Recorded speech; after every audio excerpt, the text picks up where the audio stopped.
Dear God, we thank you that we are in a universe that has purpose and meaning because you designed it that way. And we know that through your Son, Jesus Christ, in the Holy Spirit. Uh, give us wisdom to be able to give you honor and glory, as Torrance says, doxologically. In your name, amen. Amen. Thank you, Ken. Good. Well, today we are with Travis Stevick.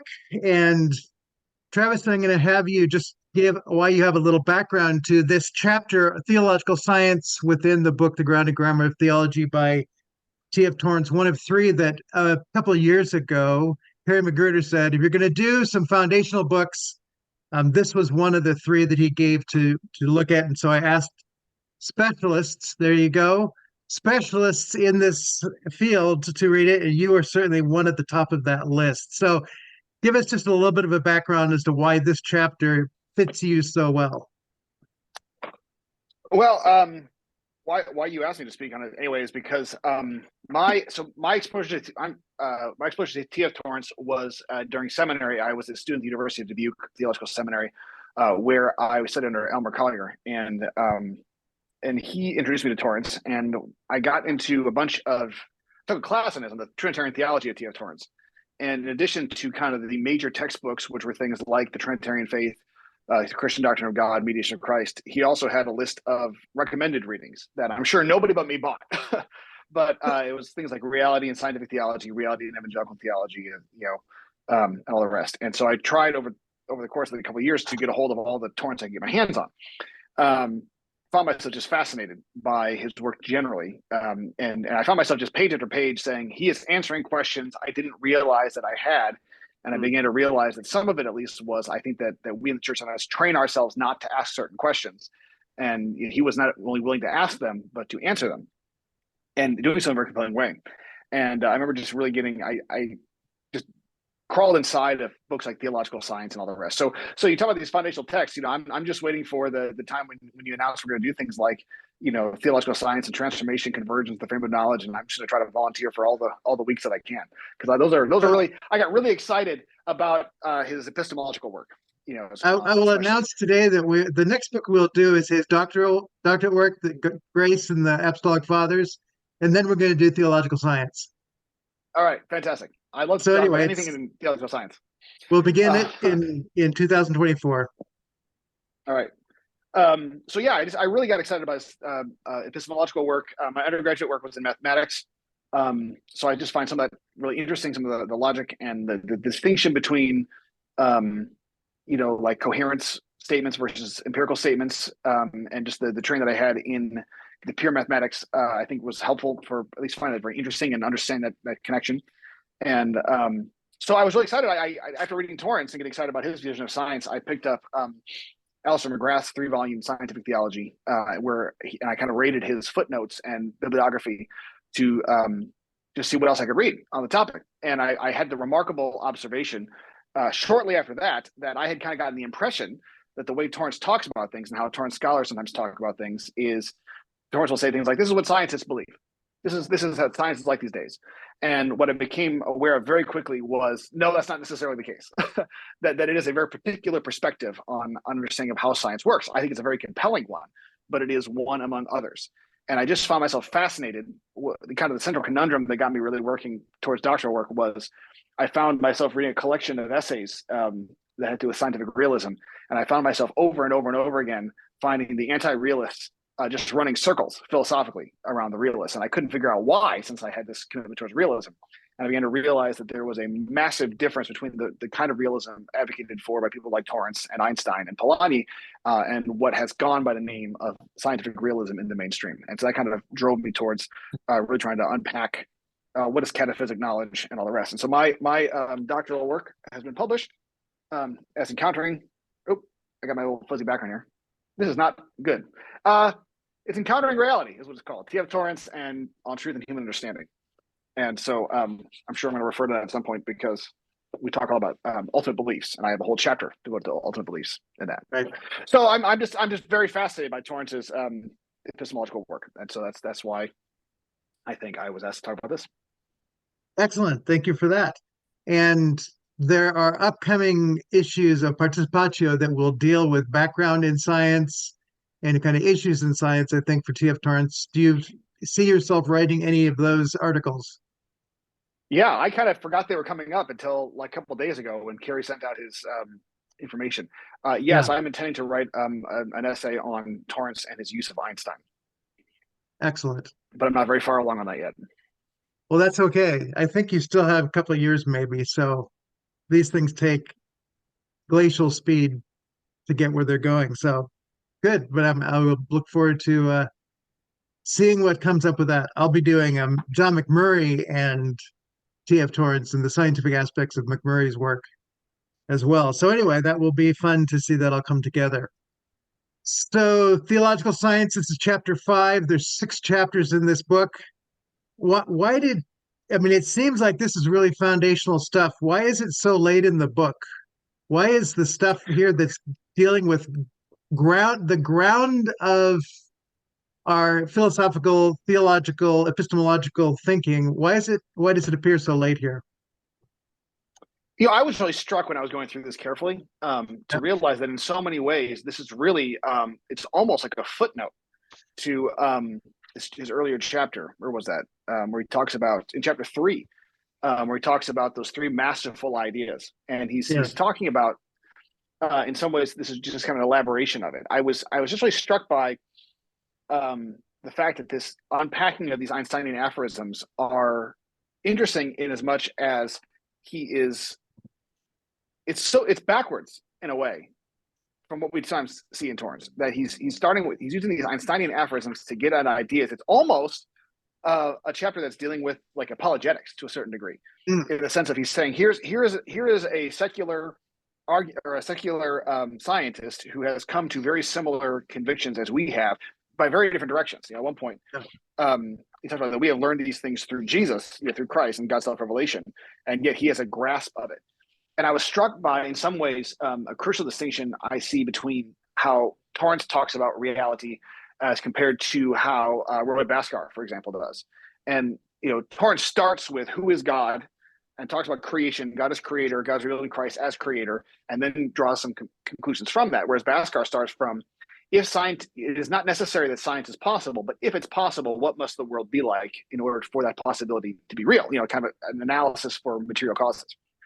And what I find is, to a certain degree, what we see Einstein doing here is very similar to what Bhaskar is doing, which is saying things like we keep finding ourselves up against these ultimate realities of the non-randomness of the universe, of the fact that we do have to dig to understand the universe. We cannot read reality off of its surface. And then God being deep and not devious, this idea is that no matter how deeply we go, we never find out that what we experienced before was somehow unreal. Sorry, our organist just started practicing, and now it's slightly distracting. I don't know if you guys can hear it at all, but I can hear it. I can hear angels singing, but I can't hear the organ. Hopefully that won't distract me too much. I'm not my normal location because we have an archery team practicing in there. Just every Those day. must be the angels. The angels are shooting their bows, their arrows, and that's Cupid who does that, I guess. Yes. Yeah. Wrong religion. Yeah.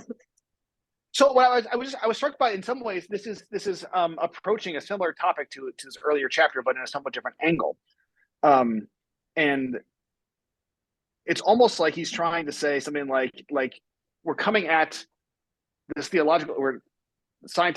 science from a theological perspective, and he's almost like bringing the other blade of the scissors up, from the secular scientific perspective.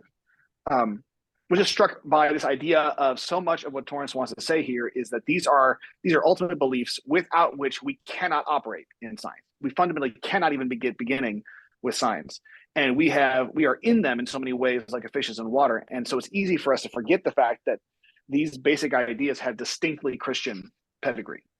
And your scissors, one side of the scissors is the Christian, the history of Christian thought, and the other is the scientific. Is that the 2 sides of the scissors? Yeah, like this idea. So one is going from God to creation through Okay. scientific practice. The other one is starting from the intelligibility of scientific practice and coming up against some basic convictions that if we were to ask, if we were to ask Einstein, how do you, I appreciate that history has, what was it, Niels Bohr saying, don't tell God what to do when it came to playing dice. But, one of the questions we might ask is, how do you know? How do you know that God doesn't play dice? Upon what is that conviction based? And I think he would talk about things like intuition. He was certainly, Einstein was a little more mystical than some other folks have been. Right. But I think that if we were seriously to ask the question, where do these fundamental convictions come from, other than just a generic intuition? Why should the universe have order and not disorder? There are certainly examples throughout history of cultures and communities that did not agree that the universe was fundamentally characterized by order. There certainly have been individuals who have suggested that we should. Positivism argues that we should be able to read off reality, or the only thing we can actually know about reality, off of its appearances. And so there's, it's one of those things where it's this idea that it'd be very easy, because we live in a scientific and technological world, to assume that all of these things are self-evident. But what I appreciate so much about what Torrance is doing here is to point out that it's not self-evident. It does have a distinctly Christian background. And I know, cites McMurray at one point as suggesting that the one great, bequeathal of the Protestant Reformation to the world is the scientific method. Mm-hmm. I don't know if I'm not familiar with McMurray myself. But I find it very interesting because it's a fascinating thing where the conflict thesis so oftentimes says, there are so many scientists or so many theologians out there who are participating in the science theology dialogue that want to almost say, whatever science says, we're going to take it, because we're going to learn our theology almost from the sciences. And Torrance has the boldness to say, actually, it's the other way around. The scientists have learned what they're doing from us. And it's almost, and I kind of reflected on this briefly in our little handout, I feel it almost was reminding me of like Paul, almost implying in Romans, that he's like, I'm preaching to the Gentiles in part so I can drive my fellow countrymen to jealousy, and they will come and realize what they should have already known, and that is Jesus is the Messiah. In the same way, I can't help but think about the fact that we could make some of these points theologically more clear if we cited Athanasius, for example. But it's almost as if it's saying, look, even these scientists are being pushed up against reality, and they're realizing there are certain things that must be taken seriously. And so how can we in the church lose sight of that, for other things? Let me just point out also that we skipped chapter 4 because Kerry Magruder has the chapter on natural theology, and he wasn't able to do it in December. So we'll be doing it in 2 weeks. And then we'll have Paul Molnar will finish up with chapter 6. But so we literally have the scissor with chapter 3 and chapter 5 brought together with chapter 4 snipped out by Kerry Magruder. So is there anything that we missed, or is it an interesting divine movement to take chapter 4 and put it after these two? Is there a perspective that is brought maybe into a different kind of clarity by putting it after these two chapters, 3 and 5, so that natural theology has a different kind of positioning? Well, that's kind of an inherently political question in the T.F. Torrance world, because it raises questions about the nature of natural theology and how Torrance felt about it. And as comes as no surprise, I am generally and I'm not up to date on all the nuances. Someone may have made some argument that I haven't considered yet. I tend to be of the mindset that Torrance is generally against basically everything that's gone by the name of natural theology, which puts me opposed to, I believe, Alistair McGrath. So I think that what might be helpful, actually, about putting natural science after theological science here, or sorry, natural theology after theological science, is that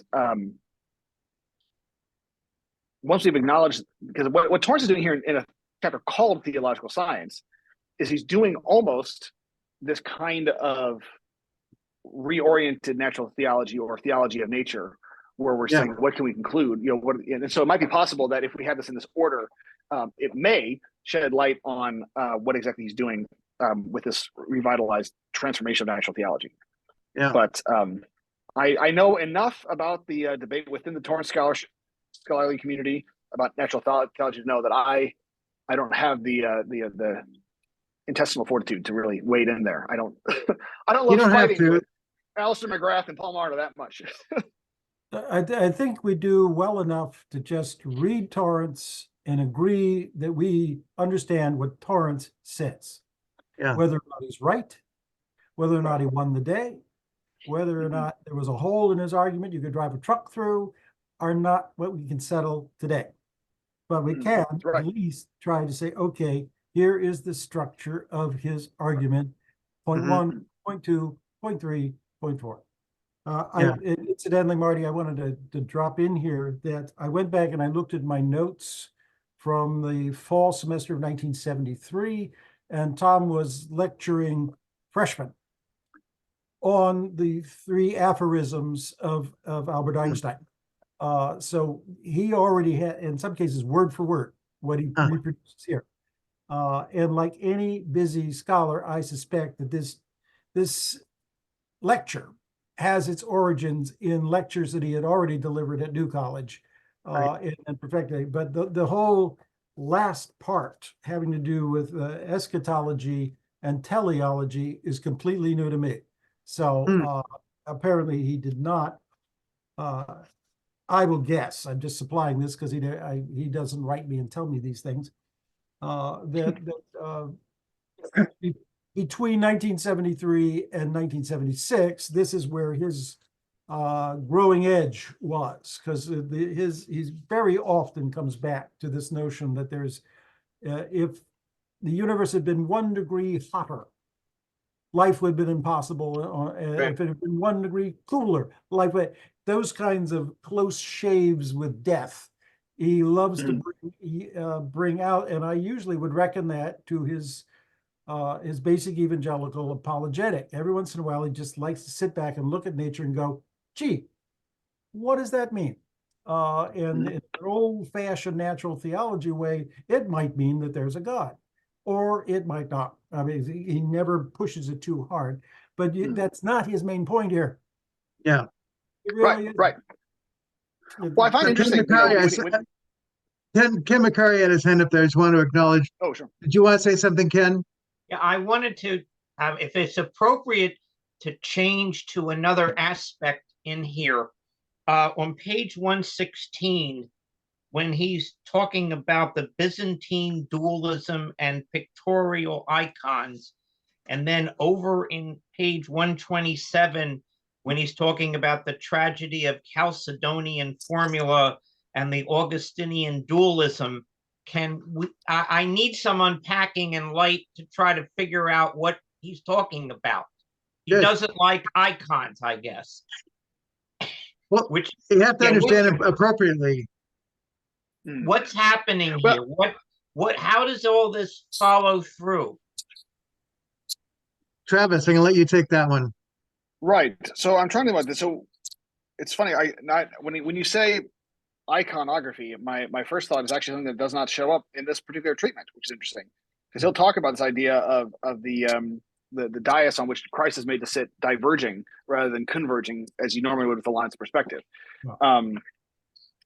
But I do know that he's lamenting the notion of how the word phusis gets used in this ancient world, because you have this idea that you have this two natures of Christ, the divine and the human. Right. And John Philoponus was castigated here as a monophysite, but that's because the word phusis can mean both nature in the sense of Jesus has a divine nature and a human nature, but it can also refer to nature in the sense of there's one reality of Jesus. And so so at least I know Torrance argues that John Philoponus, when he says he has one phusis, it is because he has the one reality of Jesus that's not divided. But again, because of the nature of how we use our language, how could they possibly have understood him as saying anything other than, that he's a monophysite? It's in the same way where he talks about the nature of the filioque, that the Western Church looks at the Spirit proceeding from the Father and can't help but see, well, he must be subordinating the Son. And then the East can't possibly look at the filioque as saying anything other than, now you've posited two ultimates, in the nature of God. And it is interesting, and maybe, depending on your point of view, slightly condescending for Torrance to say, well, you obviously just didn't understand each other. But I think there's a value to the fact that history is full of people misunderstanding folks exactly this way. And I say that as somebody who's interested in the philosophy of science, and specifically with Paul Feyerabend, who is consistently misunderstood by almost everybody in the philosophy of science, or at least in so many 20th century folks. So the dualism I think he's talking about there is this dualism between the human and the divine. And by John Philippas drawing those two together, being still accused of being a monophysite. But Okay. Travis, okay, let me follow through. I know that Calvin and the misunderstanding of the Calvinist tradition. I was Roman Catholic and became Presbyterian, so I have all this stuff jumbling around in my head. Sure. Calvin was against images, no images. Okay. So is Torrance following through in saying images are wrong? No icons. Icons are bad. Is that what Torrance is saying? Anybody, can you fill me in with this stuff? You're on page 117. He's talking about the distinction between imageless and images. Yeah. And so the nature of icons is that the icon is an image, but it derives from the prior reality of the person and work of Christ. And when we see through the icon, we're looking into the imageless sense of the Jesus who is beyond it. So the ability to not discard icons, but when you're using the analogy of analogies, Yeah. icons serve as something that is image, but you can't just get stuck on worshiping that piece of whatever it is that sits in front of you. There is the person of Jesus who informs an icon of Christ, and there is the one who, through the icon, we acknowledge a deeper theological kind of knowing that doesn't get stuck with the icon itself, but what it is that's like Polanyi's. You don't just read, you don't look at the black marks on the page, you read through those to indwell the words, to get to the imageless reality that is there. So icons are not discounted by Torrance. They're used as an illustration of a personal kind of science. I mean, I imagine there are some specific ways that someone could use icons that he would not be very excited about. But Oh, yeah. I think he refers to Byzantine iconography in positive terms often enough that I find it hard to believe that he would be just categorically against them. Okay. In our seminars, Canon Walls would bring along his icon of Jesus, a Byzantine icon, and if exactly as Travis had said, he said, notice how Jesus is not imprisoned by 2 dimensions or even 3 dimensions, but behind him everything opens outward. What I noted there was that the Augustine and Byzantine philosophy generally was highly Platonic. And everything critically, as Torrance has already had to say about the problem of Platonic philosophy, injecting a dualism between the ideal and the real, between the eternal and the temporal, all of those dualisms he found in the Neoplatonism, which Augustine ported into the Latin church, hook, line, and sinker. So there's this Platonic dualism is, I think, what Tom is talking about. In the Chalcedonian Synod precipitated a huge theological controversy in the Eastern Church, which ended up with the monophysite schism, a schism that has not yet been healed. So it was a disaster that language was adopted, not by Chalcedon itself, but in explaining the Chalcedonian definition in Neoplatonic terms to an audience that was already primed to reject the idea. Ian Torrance did his doctoral dissertation on post-Chalcedonian Eastern thought as they attempted to get their head around this problem, which I say is still there, but it was so much to the side of what Tom wants to deal with here that he simply touches on it and runs on. Good. I think it's also significant that Torrance has this way of writing where he will assume that everyone knows what he's talking about, and sometimes that's not clear. And so there will occasionally, yeah, right, and he'll have a he will have dealt with it with some length in some other book, but doesn't necessarily tell you where to find it. I always go back to this example where I remember in my earliest days reading Torrance, he kept talking about this container notion of space and time, and I didn't have a clue where it came from until I picked up Space, Time, and Incarnation. I'm like, boy, a footnote would have been real helpful. But clearly, in the same way, he talked about dualism all over the place, but unfortunately, he's talking about a whole bunch of different kinds of things, all of which are dualistic, some of which overlap, and some of them don't. Yeah. You could walk down the hallway at New College in 1973, 74, and you hear about 5 different kinds of dualisms, each one the pet hobby horse of whoever was talking. And they would claim Tom's authority for all of them or none of them. And it was just, you have to take his text and let it defend itself and don't import a whole bunch of other stuff. I do remember that Philoponos did show up also in the Christian doctrine of God in a very positive sense. By that time, this is about 10 years after this book, or more, maybe more, 20 years. More, yeah. But thank you. We know what the book looks like. The whole point was that his thought develops. And that's probably a very frustrating thing for you, Travis, is that he's, or certainly I know Collier did a huge job in trying to go through an enormous amount of material and arrange it in one sequence where a novice could learn one thing and then in the next chapter learn another and keep building and building and building. That unfortunately it moves all of what he has to say about integration of form and theology to the last chapter, where for me that was one of the first places I met him.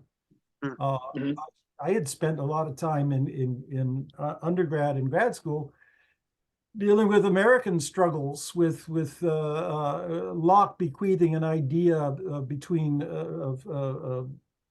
ideas and an intermediary between empirical observation and theoretical development. He interposed these idea things, and then David Hume came along and said, "What's this idea thing? That's not anything real. You know that's not real." And I've got dozens of books on American intellectual religious history that in New England was tied into knots for more than a century, trying to get over and around this thing that Tom here was saying simply was not necessary. It did not have to be. But that's the way, I think somewhere I read that Tom did eventually find out Americans were a lot keener to hear what he had to say than the British.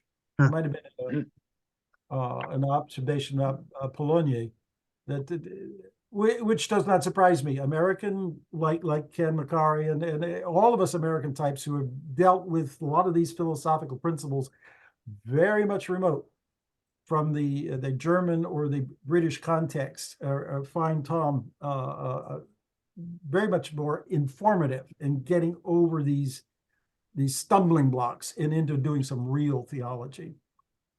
Bill, I saw your hand up earlier. Did you want to say something? Looked like you had a question earlier. I forgot what it was. No, it Okay. was.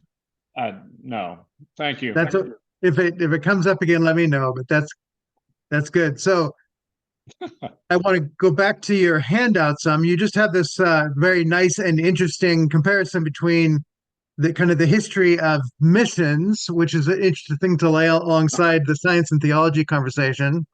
So just talk a little bit about how that illustration came to you and just clarify in words for us what the point that you're making there.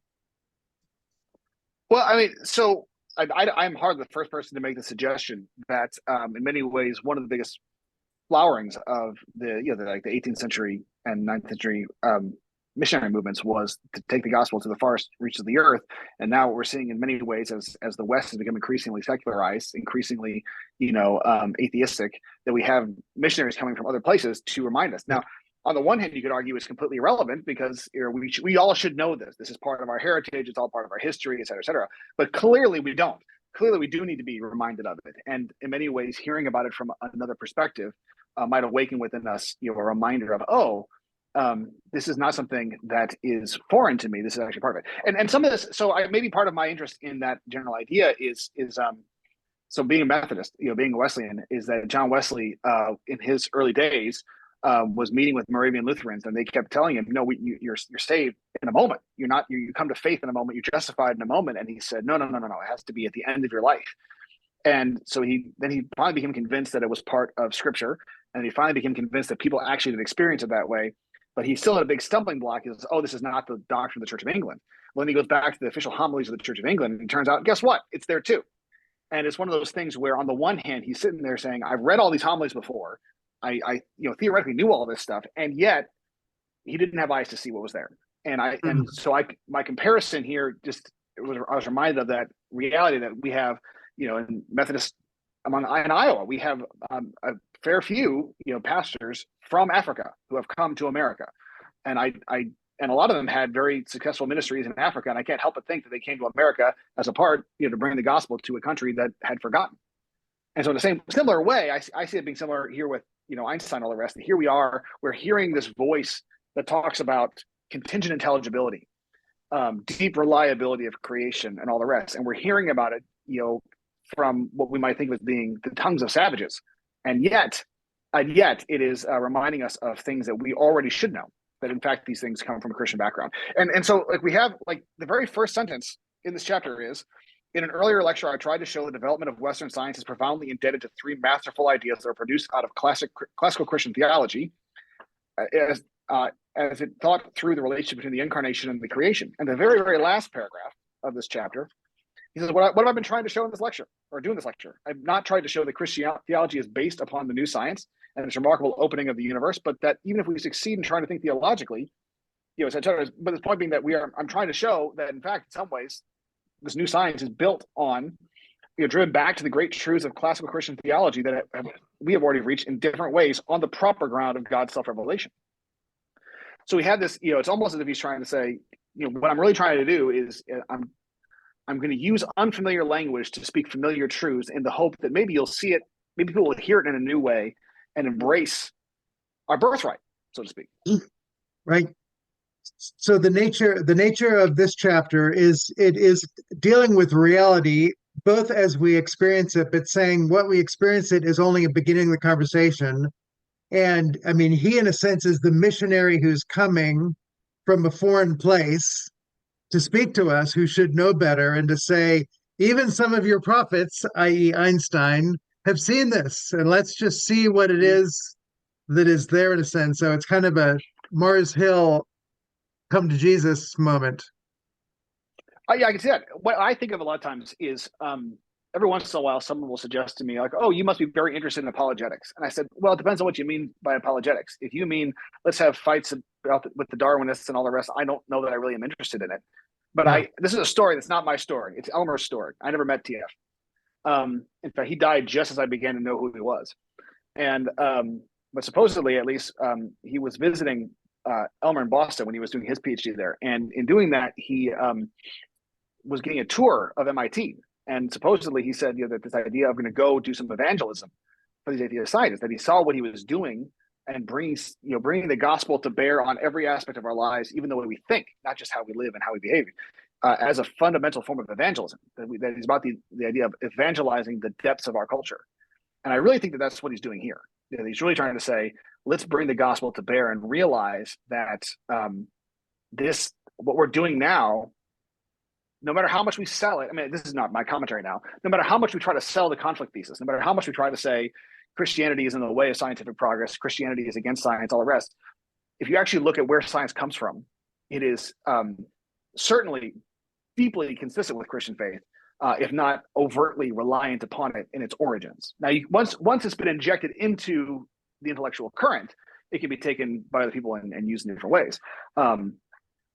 Just in the same way that, so many of the things that get labeled as being human rights, around the world have overtly, distinctly Christian heritage, that they didn't come out of nowhere, because in fact, the reason why we have to name them as human rights is because there are some places that don't acknowledge that these things come from a distinctly Judeo-Christian background. In the same way, this idea of we think that we're dealing with universal ideas, and yes, they may be ideas with universal intent, but they didn't come from the abstract. They came from specific, concrete self-revelation of God that then was injected into society, and we were able to take it and run with it. And so that's kind of one of my big theses of my dissertation was Torrance gives us a very specific epistemological outlook. And once it's established, you can take it and apply it in non-overtly Christian ways. But it came from self-consciously, deliberately, overtly Christian presuppositions. And I think that there's a value there that we can be like, I think biblically about the parallel with people like Daniel and Shadrach, Meshach, and Abednego, this idea of we can be in a foreign land and we can demonstrate to the world, why should you listen? Why I preached a sermon I called the Daniel Gambit. How do we want, if you're the kind of person who thinks that Christians in America are being persecuted and mistreated and not listened to, and I think that might be slightly overblown, but let's suppose that that's your perspective. Then how do you solve it? How do you serve God in a foreign land? How do you demonstrate to the world they should care what Christians think? Well, the answer is do better work. Be people of integrity. Show the world that they are worse off without us. And one of the things we can do is to say, look, science has revolutionized every aspect of our lives, and it did not come from nowhere. It did not come from pagan ideas. It came from overtly, deliberately Christian perspectives. I think there's value to that. Yeah.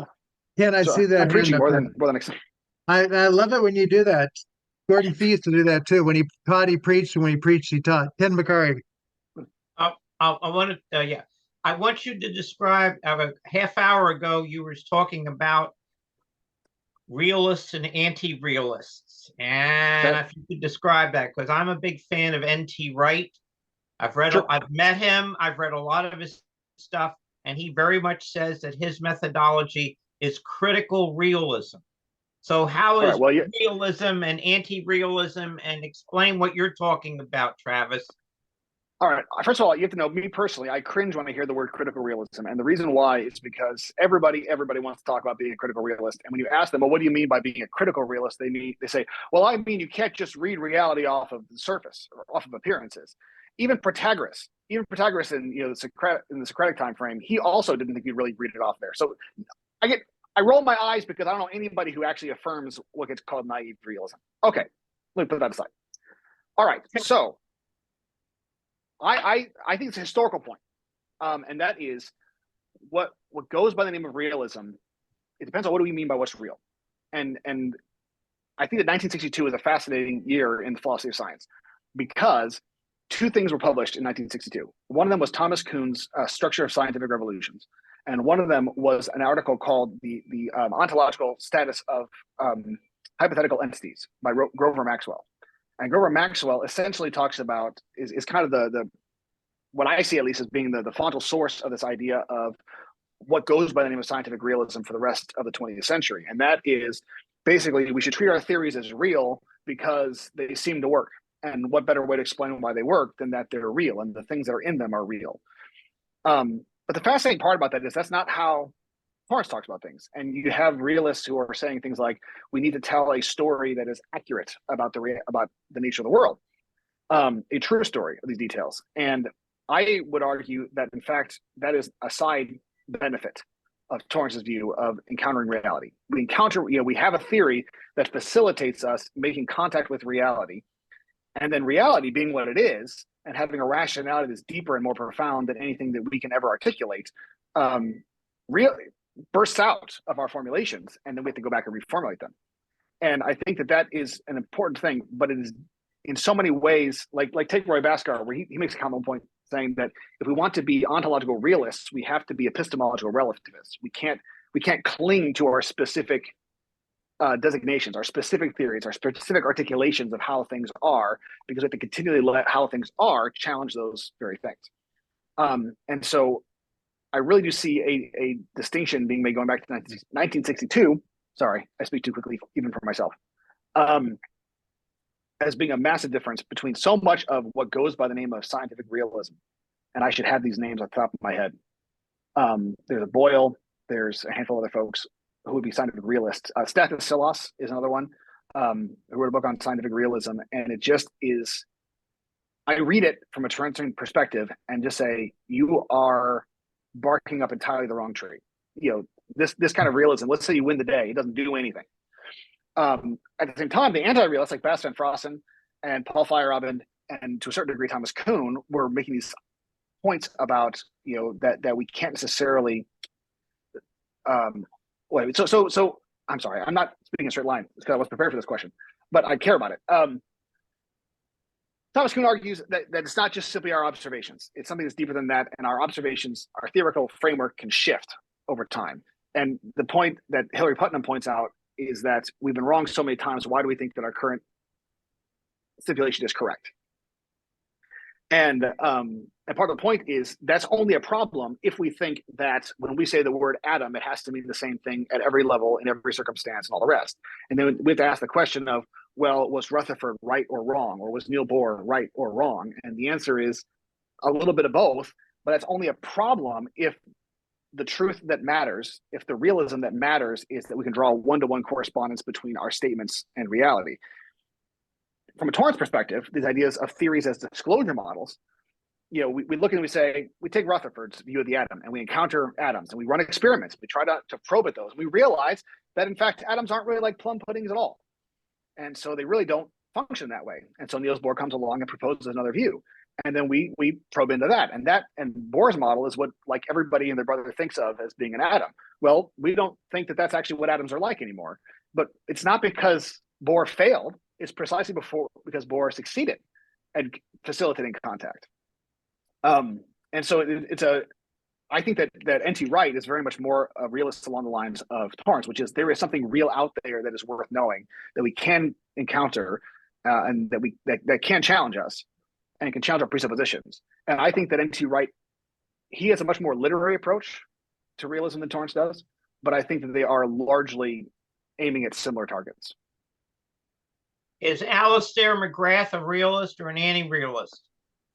He's a realist. Okay. So, but he's a realist so I think that Alistair McGrath feels more of a burden. This has been a little while since I've read his book on it, right? So in his book on reality, I feel like he feels more of a burden to have to affirm, inference to the best solution. This kind of classic, how can we the realism, and I think that Torrance didn't care about.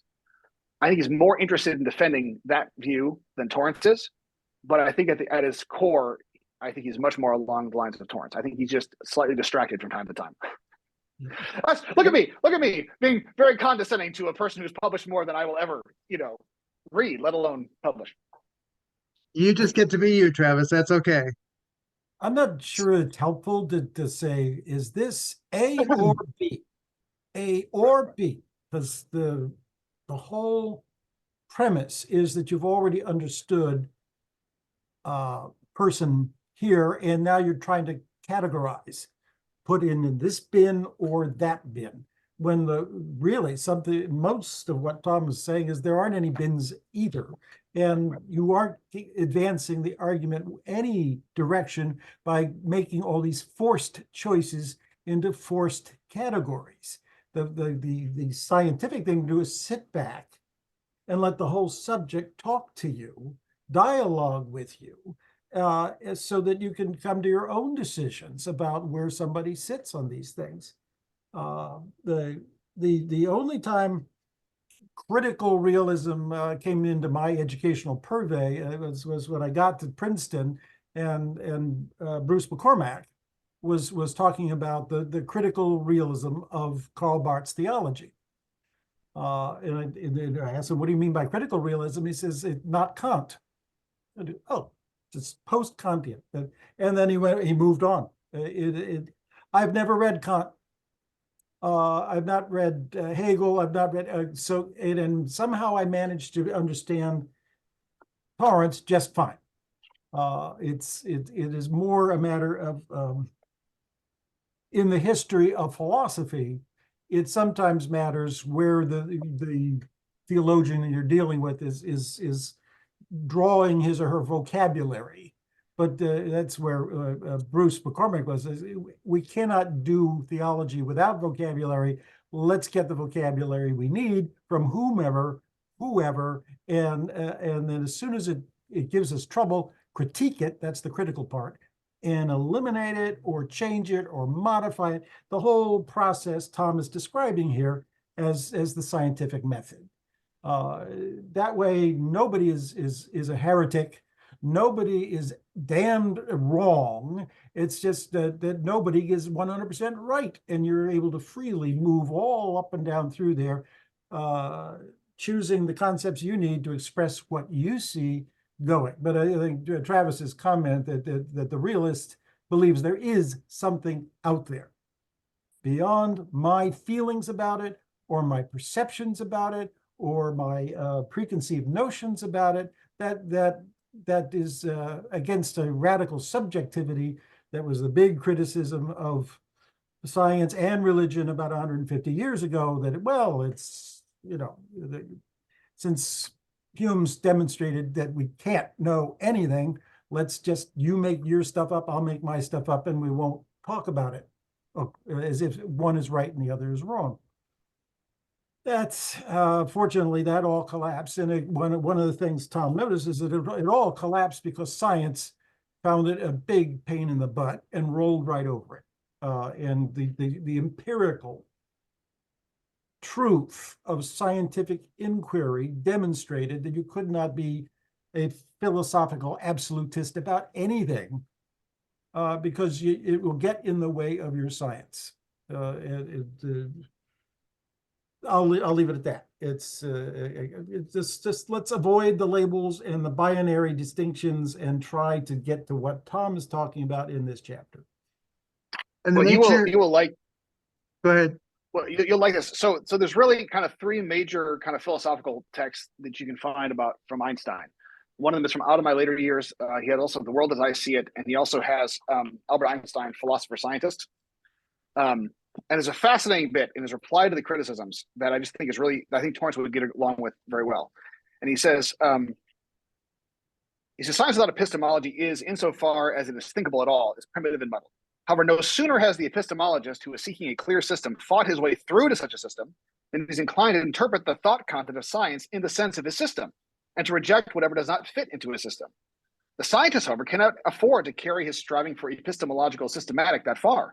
He accepts gratefully the epistemological conceptual analysis, but the external conditions which are set for him by the facts of experience do not permit him to let himself be too much restricted in the construction of his conceptual world by the adherence to an epistemological system. He must therefore appear to the systematic epistemologist as a type of unscrupulous optimist or opportunist.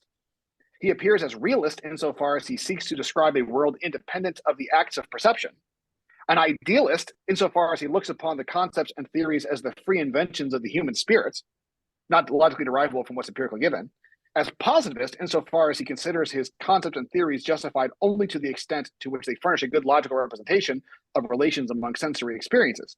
He may even appear as a Platonist or Pythagorean insofar as he considers the viewpoint of logical simplicity as an indispensable and effective tool of his research.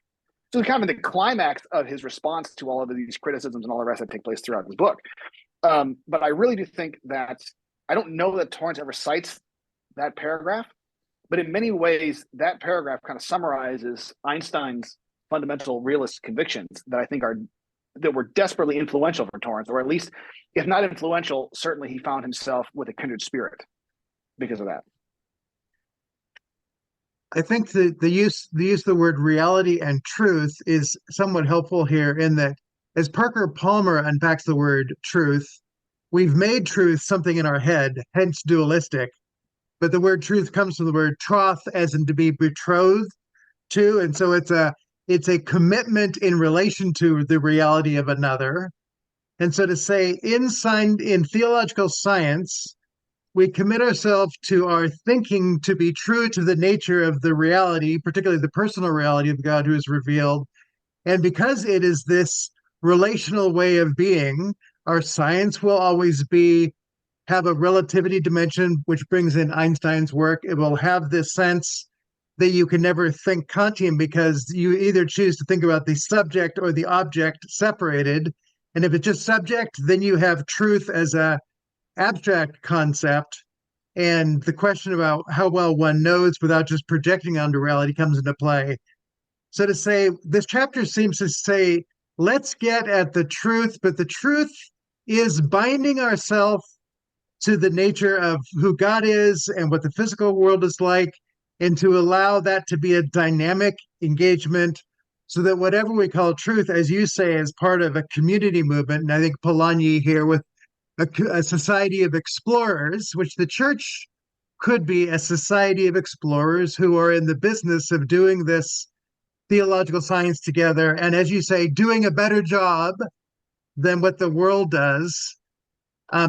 One point on that, doing a better job, in this chapter that always jumps out at me is he he begins to introduce that the humanities and psychology haven't got there yet, that they haven't really done the truth piece. They haven't learned what the natural scientists have done, but he never really points out what the missing piece is.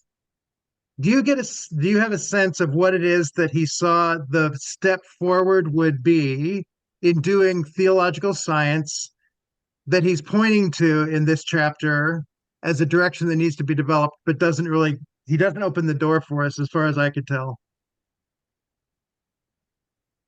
Yeah, I mean, I think that there are other chapters that he's written in other books that actually fit this title better than this one. And in fact, I believe that he has, I think he's in his preface to Reality and Scientific Theology.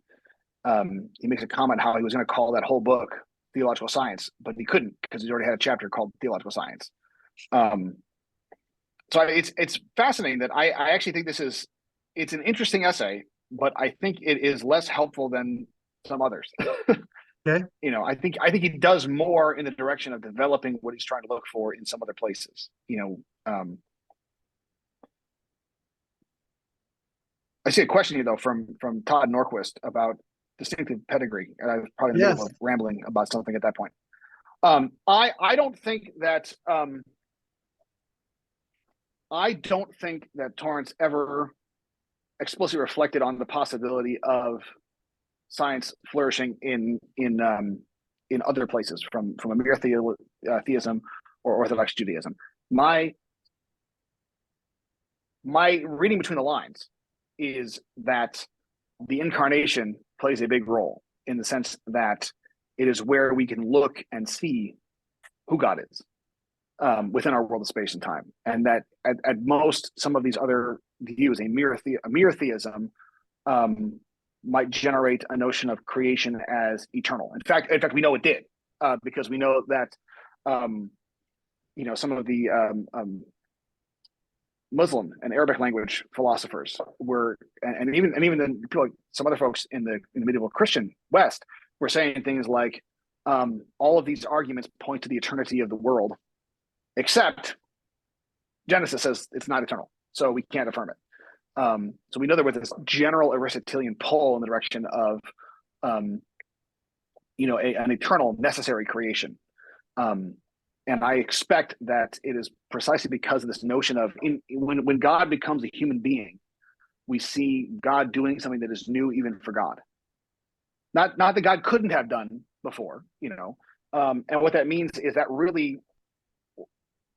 really amplifies and puts an exclamation point on the freeness of creation, that it is, and therefore the contingence of creation, that because God did not have to create and God chose to create freely, then there is no necessary order. It's going to be an order, it's given an order because the God who created it bestowed an order, but it's also a contingent order that has a partial freedom, but not an exclusive freedom, and that we're not going to actually be able to understand. We're not going to be able to deduce it just by sitting in our armchairs. We're going to have to go out there and actually interrogate it in order to understand it.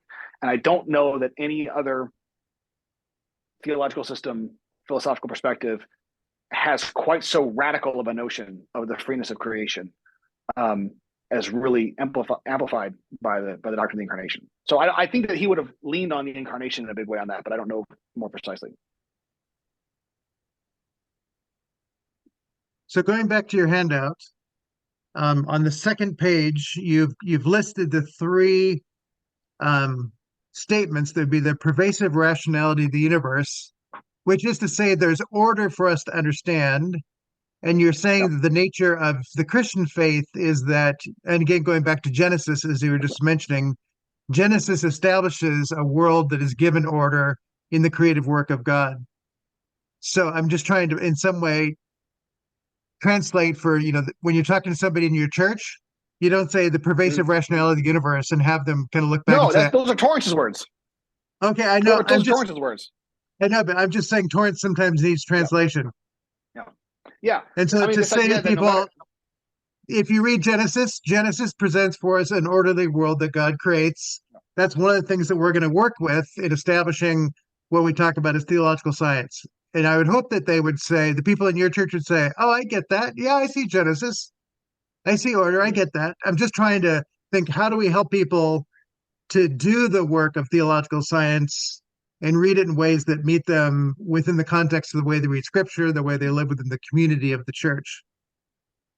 Well, my experience, and I don't know about anybody else's experience, my experience about dealing with folks in the pew is that it is such, in my experience, that I really interpret what Torrance is doing here as really a word, not necessarily to the person in the pew, not because they can't participate in this conversation, but I described when I first finished this and got it published, I had a gentleman in the church I was serving at the time saying, "Well, I want to buy your book," and I said, "Well, it's very nice of you, but don't." And he says, "Well, why not? My pastor wrote a book. I want to buy it." I said, "No, I don't think you will get much out of it." And I said, "What I mean by that is, I think if we were to sit down and have a conversation, I think we could get at the core issues pretty quickly, and I think you would understand them, and I think there would be no problem there.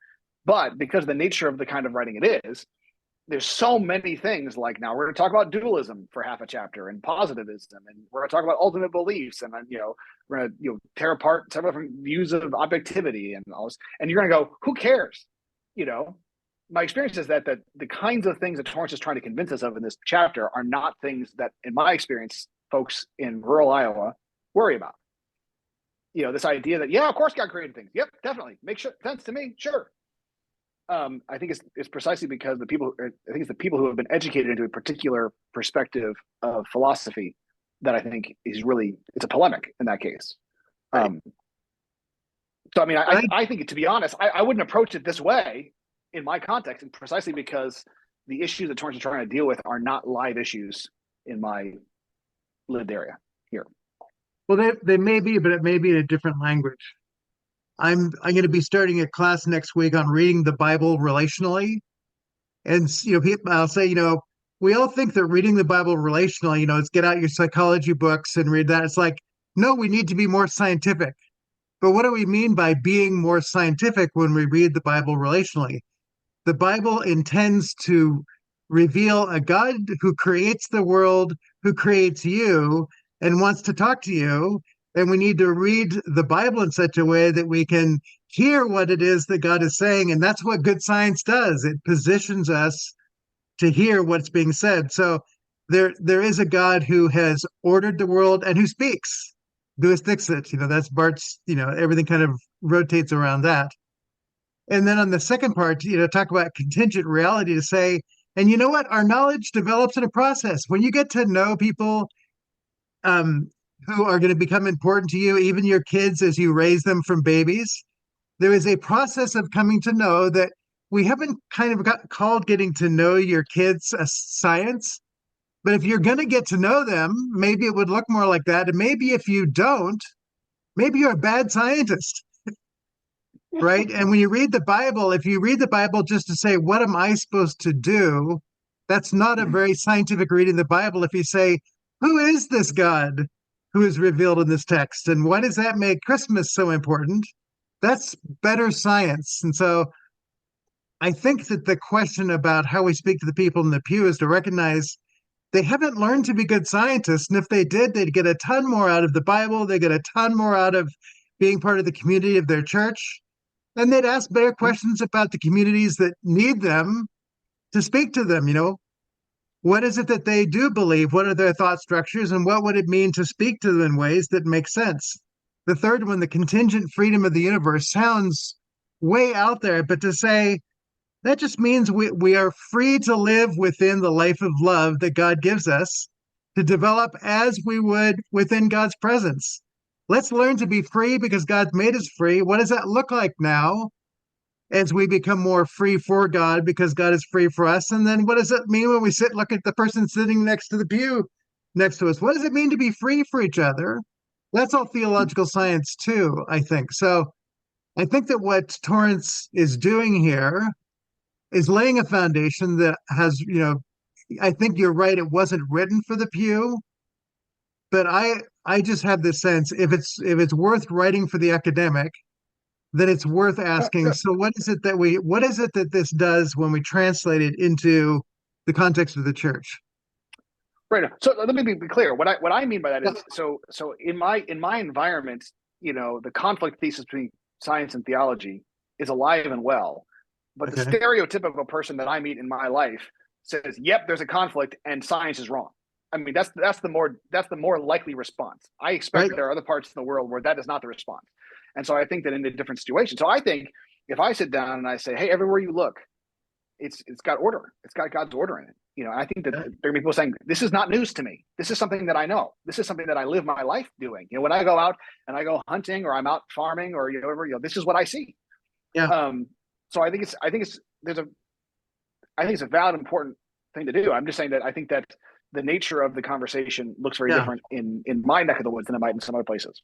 Yeah. And so I think that I think absolutely it's this fundamental idea of what does, and so what I want to make sure we're doing is I want to make sure we're taking these core convictions of what it means to be a Christian. You know, what does it Yeah. mean for God to come in our midst and to live with us, speak human words, do human actions, you know, and live in this world that we live in. And when we look at Jesus and we see the very being of God, you know, with us, what does that mean for us? Yeah. And one of the things that means is that on the one hand, things are the way they are because that's how God wanted them to be, and yet not in a deterministic way, because we know and we see throughout all of Scripture that there are choices and there are decisions and there's discipleship that matters in the midst of all those things.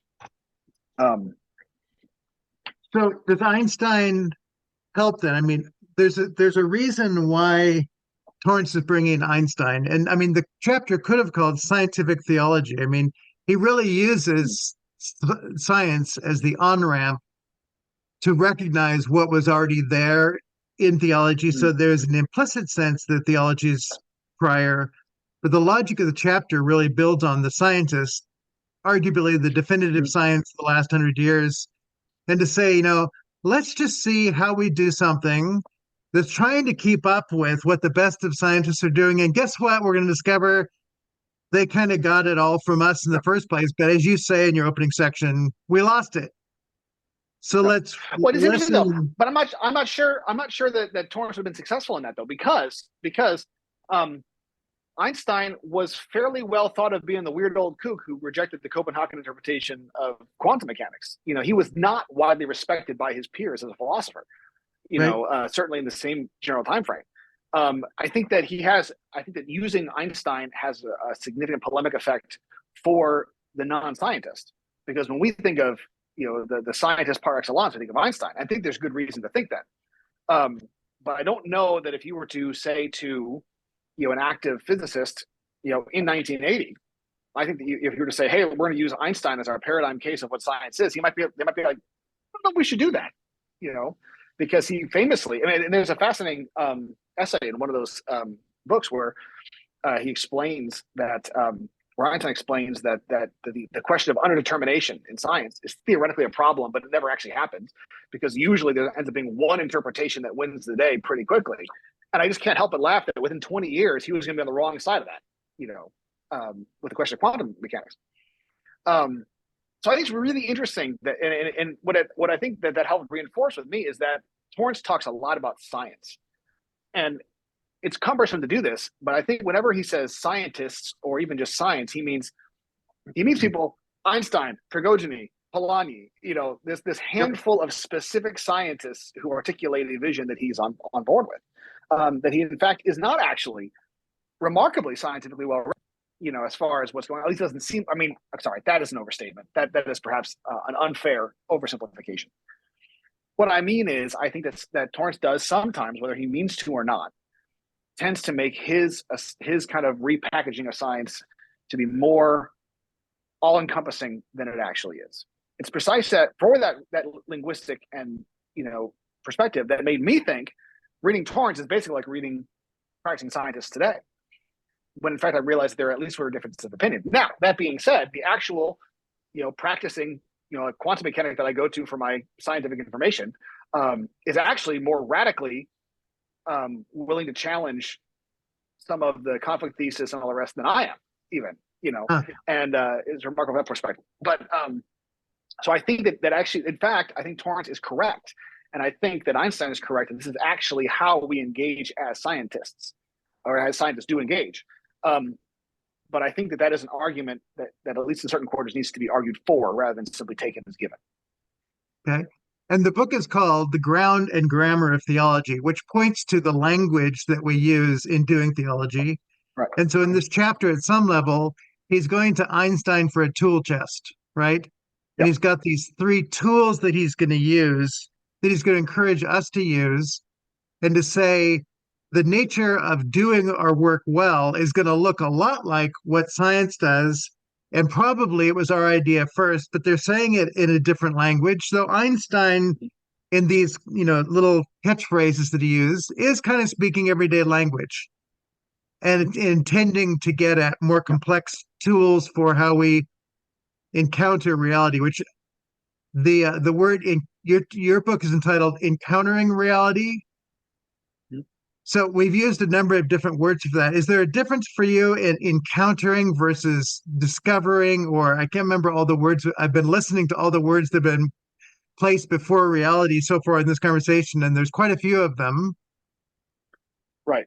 So I believe it actually came from, there's one place where Torrance quotes Michael Polanyi, but he talks about this idea of our theories need to help us make contact with reality. So making contact with reality. That's Polanyi. And then, right.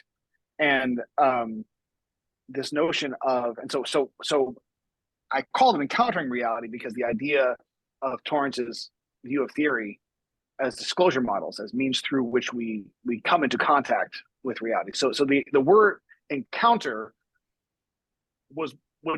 has a shade of meaning, not like a massive difference, but this idea of the encounter, the coming into contact with, as opposed to discovering, which could be seen in an impersonal way. Right. Whereas you encounter, in a more holistic way. I mean, I'm not going to split hairs over it, but that there was at least some thought behind it. Good. Bill's got his hand up there. He's remembered what he's going to say or come up with something new. Go for it, Bill. No, this is something else. Okay.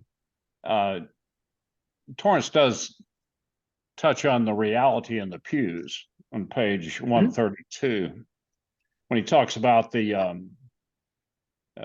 gives an example of a shocking event such as the death of a little child through cancer and the terrible cry of the heartbroken mother and the question of why. And down at the bottom of that paragraph, he talks about how do we make sense regarding the dark disorders of our world, for they cannot be the ultimate word to the enigma of existence, yet we remain baffled.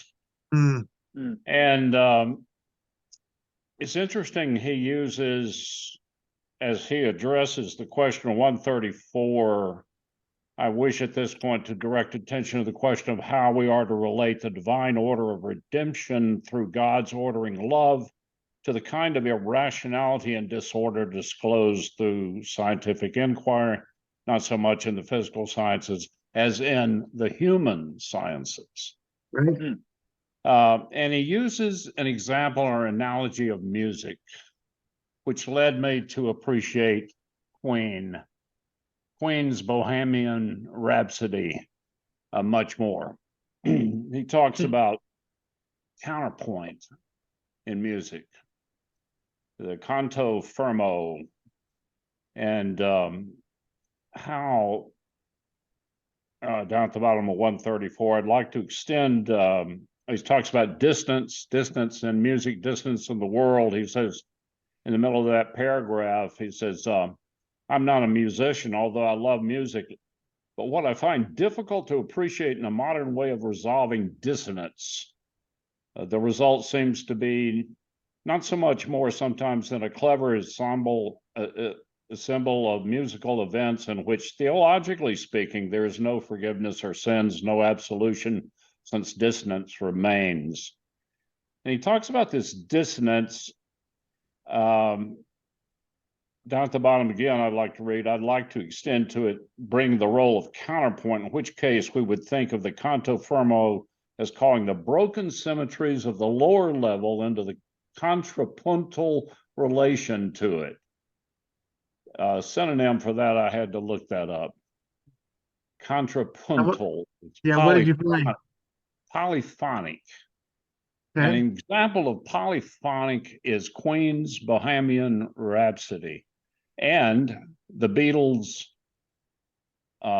because, just to give you two examples. Okay. And he says, into such a contrapuntal relation to it that they are given a harmony beyond what they're capable of in themselves at their own level alone. Now, this is preachable, actually. A lot of people would get exactly the pain of a death of a child, yes? Yeah. And the analogy with the music could actually be played. But it's interesting how he leads this. He says, if we take these two musical concepts together, we may get some sort of analogy to help us understand our problem concerning how the symmetry of the ordering love of God breaks into the apparent symmetries of our life with all their harsh dissonance. And by breaking these symmetries, it's not only breaks up the dissonance they entail, but takes them up, redeems them, and transforms them into a profound ontological reordering of the whole. And it makes me think of metanoia and the deep meaning of that word that goes far beyond repentance. Yes. Yeah. So improvisation, jazz improvisation there, where you take broken things and you interface with them in ways that become redeeming would be another. And I just want to make this last observation because it goes to something that Ken touched on just earlier, Ken Ross. In the middle of that paragraph on 135, that first full paragraph at the bottom, in the middle of it, the breaking of the active and redemptive divine order of light and love into the spatio-temporal patterns of our existence is bound to be at once eschatological and teleological. Now, as the divine symmetries break into the patterns of our estranged existence, they have the double effect of cutting short their dissidence, disorderly forms, and restoring them to the true forms and the creative purpose of God in such a way that they are now directed forward through space and time to a consummation in the ultimate victory of God's love. They are bound to be at once eschatological and teleological.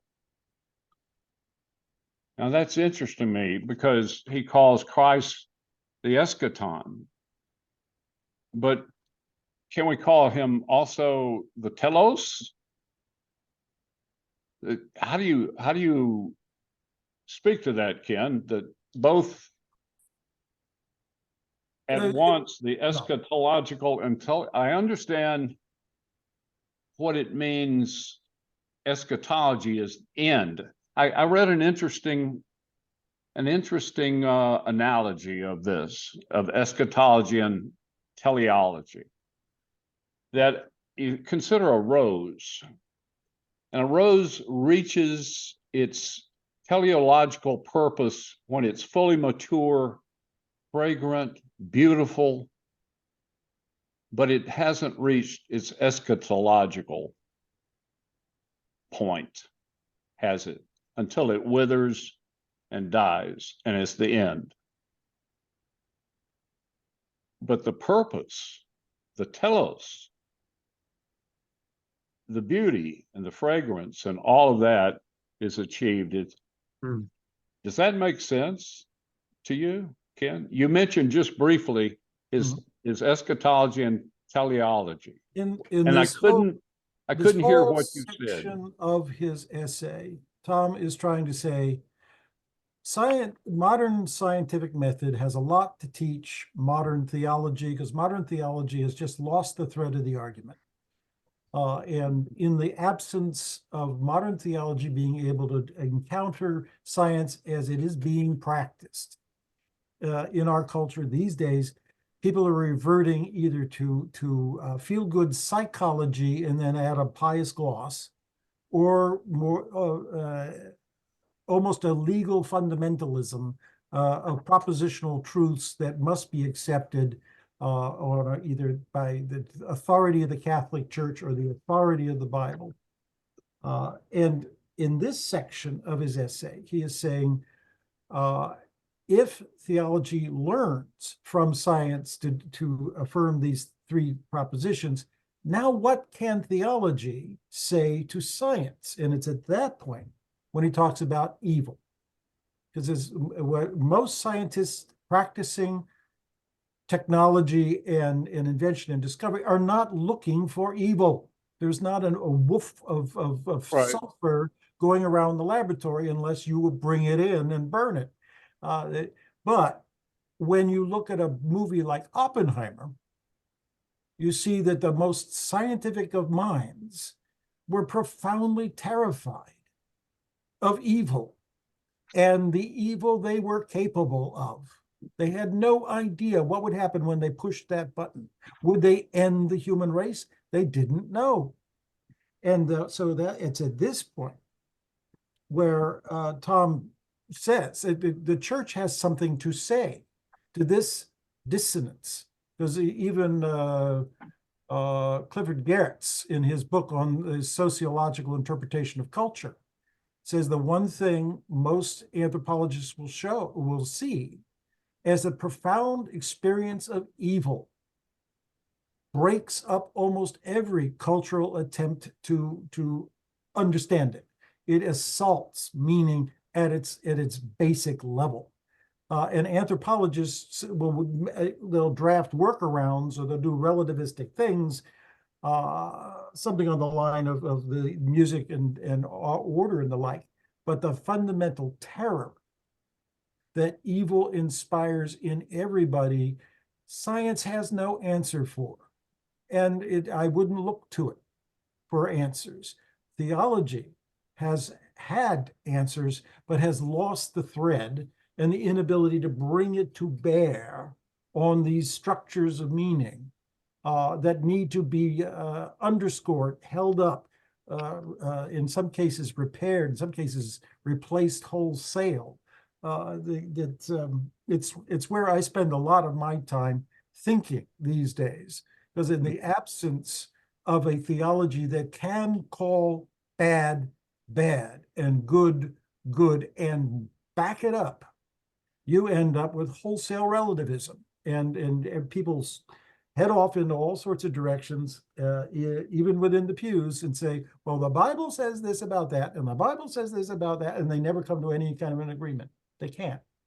It's because there is no fundamental reality you can point to say this reality has bearing on all of us, and we need to acknowledge it, even here in our pain and in our loss and in our sorrow.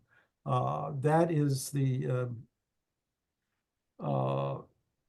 I mean, that's enough, is to say, this chapter has to do with what can science and theology say to one another as equal partners in a joint quest to explore all of reality in all its dimensions. And in many ways, science has almost lapped us around the arena by the enormous progress it has made at organizing the hard sciences and are doing a lot on the soft sciences. And while theology is still back in the training room, putting on their sneakers, trying to figure out how to address all of this. Right. Or in the hospital dying. Oh yeah. And so here, I mean, that is the point I wish to make. This whole section, as we then get on to eschatology and teleology, well, a lot of science can't deal with the last things. That's eschatos, or the goal of all things, telos. Aristotle's old way of doing it has fallen apart. Nobody uses it anymore. But what do you do with it? What is the goal and purpose of being? That is a profound philosophical question, but for a theologian, it is also a profound theological question. And we are supposed to be very practiced at this. Thomas, Anselm, Calvin, Wesley, all of us have had a chance to confront this, because you cannot be human and not confront it. And the whole idea of going to the laboratory to hide from all of this evil is like those who used to run to the monasteries to hide from their own sin. it won't work. So it will be interesting. It's the last chapter in this book is on the grammar of theology is where maybe where he'll pull this all together. But this chapter was not intended to settle these issues. It was simply to illustrate by many illustrations how theology has been learning from science, and now how science is learning from theology. And Polonye, for example, was one of the most spiritual people who started off as a secularized Jewish scientist and became a devout Roman Catholic, received into the Catholic Church. It is in that those kinds of stories can be told, will be told. Reality made him religious. So, Travis, bound to be Yes. at once eschatological and teleological. Bound to be at once eschatological and teleological. Why don't we call Christ, why doesn't he call Christ the telos versus the eschaton? Doesn't he? From time to time? Ari, could you check your Greek lexicon, see if Jesus is described as the telos? I think he is in the New Testament. Alpha and I Omega. think so. Kind of, I he is damage the Alpha and the memory. Omega, the first and the last. Ah, thank you. Yeah, that's what He's I, the last. That is the the Alpha and Omega. Yeah, Yeah. yeah. All right. I'm So gonna get out my concordance here as well. But it's not a thought foreign to Christian theology that pays attention to No. its Greek text. And that's really what Torrance is talking about. He really does expect any competent theologian to be able to deal passionately and pastorally with a scientist who is curious about teleology. well, and I think it's also important to realize this one of the polemic effects of this chapter as well is, at least I don't know if this is what Torrance was thinking of at the time, but this question of ultimate beliefs, things that we depend on without necessarily even realizing it, things that are forced upon us by reality. Now, I think that Torrance will occasionally refer to penultimate beliefs, that for which there are other alternatives. And I think that he doesn't appreciate as often as I'd like him to, that you can always come up with an alternative, whether it's a good one or not. Yeah. But this idea of even this woman who he imagines who loses a child or this shortly cancer, and this idea of this outrage, but we don't. If you didn't believe deep down that God was loving, then the tragedies of this world would not outrage us. They might sadden us, they might depress us, but they wouldn't outrage us.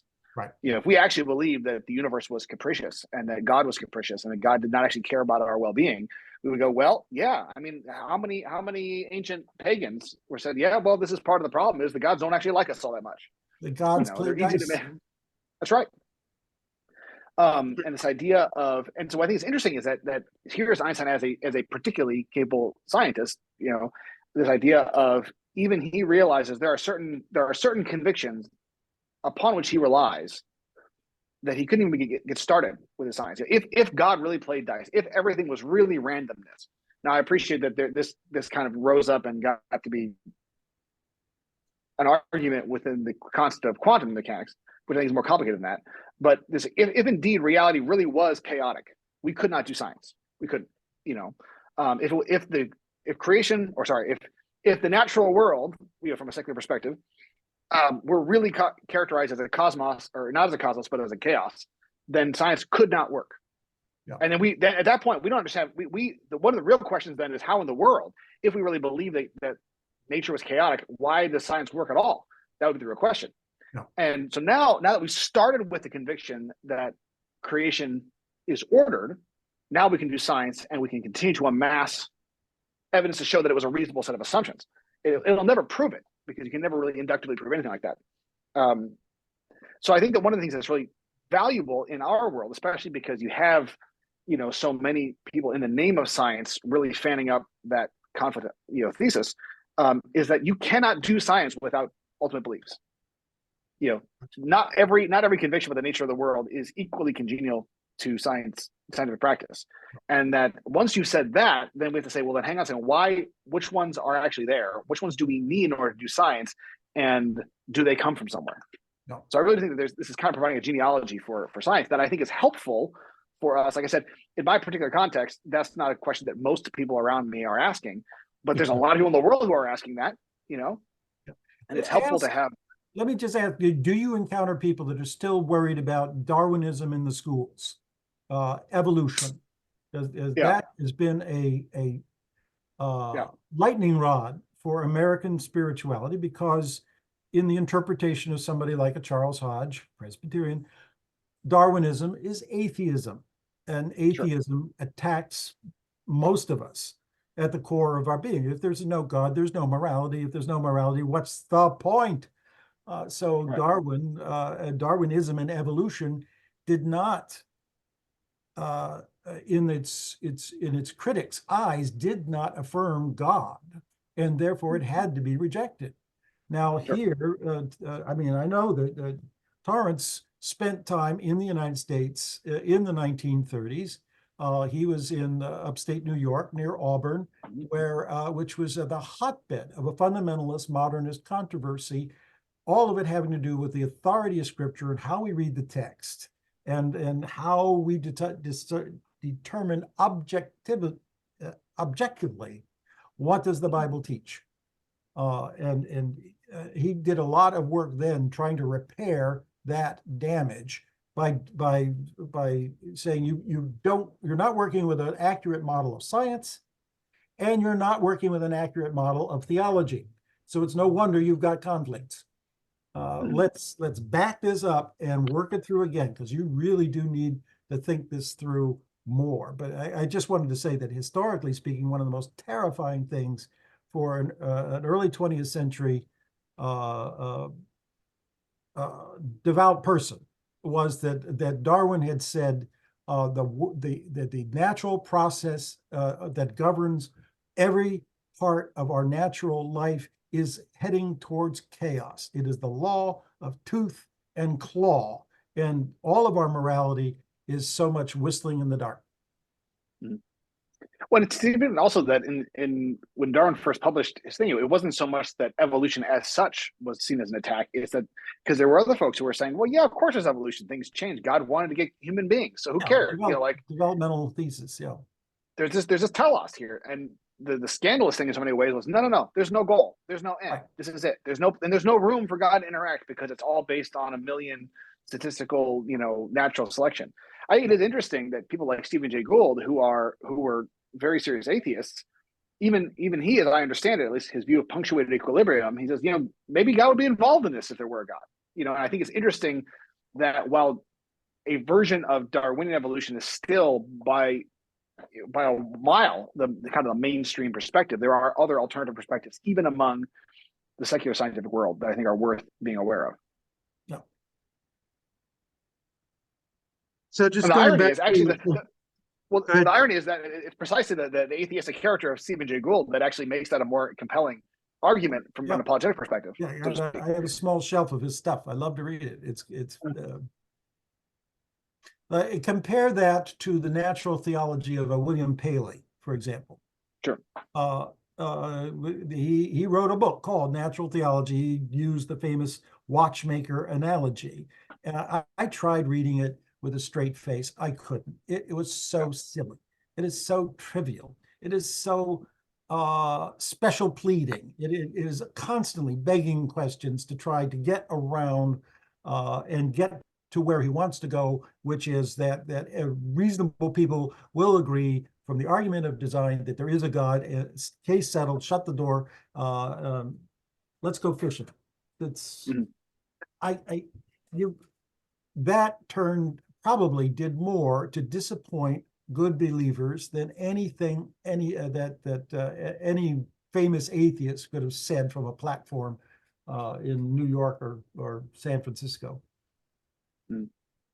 So said Richard Dawkins in his book, The Blind Watchmaker, using that punching James bag. Turner, the